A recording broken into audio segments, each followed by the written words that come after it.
Hey everybody, this is Tom from the First to Last the Nerdum, coming at you with a couple of comic book reviews. I got Gatchaman and I got Gatchaman Ken, a one shot. Now, you may be familiar with Gatchaman if you're an older person like myself.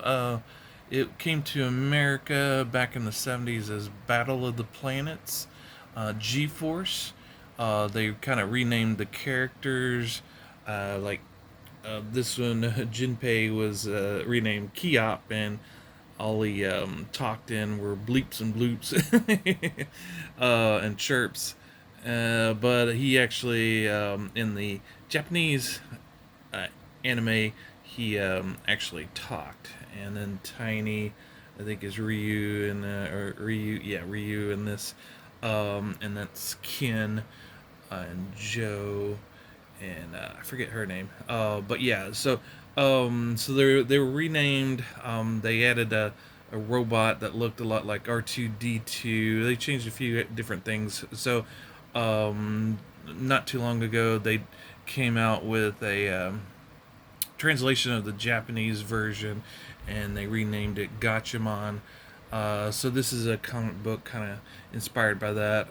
But yeah, I had to get it because nostalgia. This is one of my first big manga or animes that I got into. Battle of the Planets. Along with Speed Racer, I had no idea what anime was, like every American back then. But I knew I liked it, and so yeah. Well, let's take a look at this. Now, one other thing I'll mention on this. This comes out from Mad Cave Studios. They're putting out some pretty good things. However, the one ding I'll give them is, I mean, everything's nice about it except for the price. $4.99. This is a 22-page comic. A lot of them are starting to charge $4.99 as opposed to $3.99.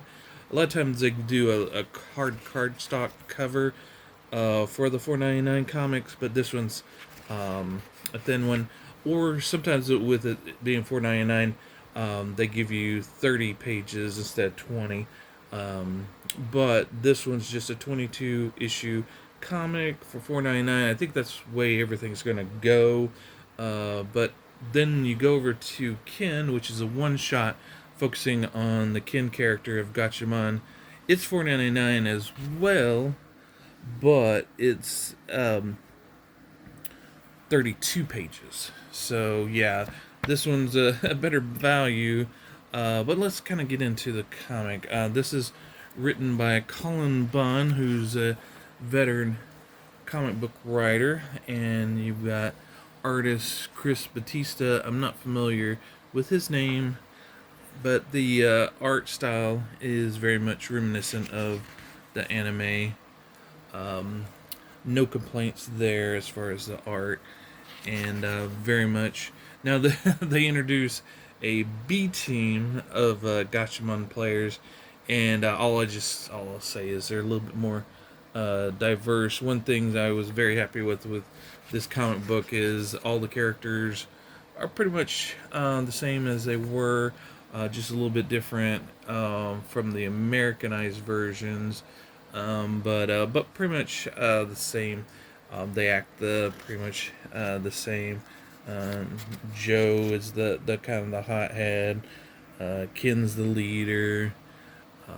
But yeah, um, Ryu and Jinpei are the kind of the comic relief of things. But yeah, that's again no problem with the art. The story's pretty serviceable. A lot of times when you go with a recognizable anime or something like this, um, or a property that June is her name. But yeah, they all have their distinctive vehicles, like in the anime. A lot of times with these things, the writer tries to get kind of maybe kind of twist things on its head and give you a different take on things. This is pretty traditional story. It doesn't go beyond what the parameters of the what's been established with the anime. They pretty much act the same. The only thing is with them introducing that new group of team. The only thing I fear is maybe the Gatchaman team gets sidelined and these jokers take their place for a few issues. If that happens, won't be happy. But yeah, this kind of touches the nostalgia feels. So if you're a Gatchaman fan, this will kind of feed that. Love seeing them in action, seeing the art. The art was great. But yeah, the story didn't overwhelm me. It was just your kind of your basic story. We'll just see how it builds. Happy with it so far. Again, not real happy with the the B team, but that is what it is. Now we'll look at the one shot real quick here. This is Gatchaman Ken, a Deathmatch. Again, we've got Tommy Lee Edwards as the writer, Mindy Lee as the artist. Not familiar with either one of their names, but story was all right. They're going undercover with this death match that Galactor's maybe putting on, and things go awry. It becomes sort of like the most dangerous game kind of scenario. They abduct Ken, who's in disguise in that sort of Mexican wrestler sort of garb there. But yeah, like I said, the art's not too bad. The story is a bit different. Obviously, there's Katsi, the Galactor's evil leader, and like I said, the art's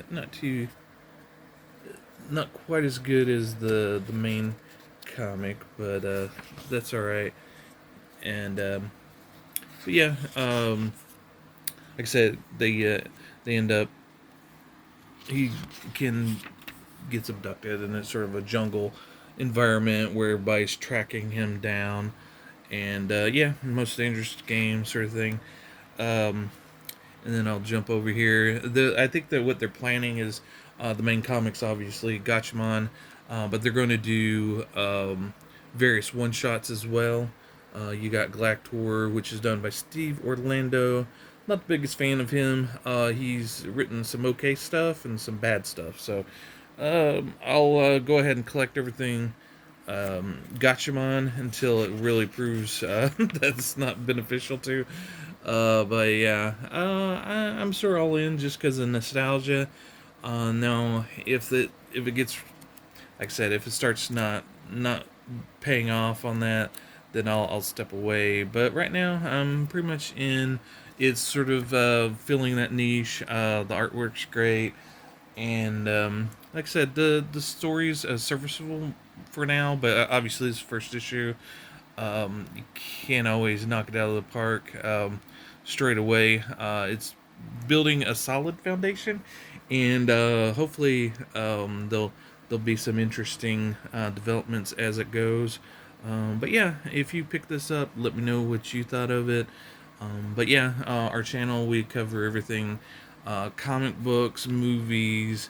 We have an emphasis on 80s sci-fi, fantasy, and horror. But we talk about new movies, like we just talked about Furiosa not too long ago. Obviously, next month is the big Deadpool Wolverine movie, which we're planning on maybe seeing and covering. We also did a coverage over House of the Dragon. So yeah, everything under the nerd umbrella we're kind of looking at. But yeah, let us know what you're thinking. Give us a like, a thumbs up if you like the video, and go ahead and subscribe if that's if we sound like something that you'd like to check out. All right, talk to you later. Bye.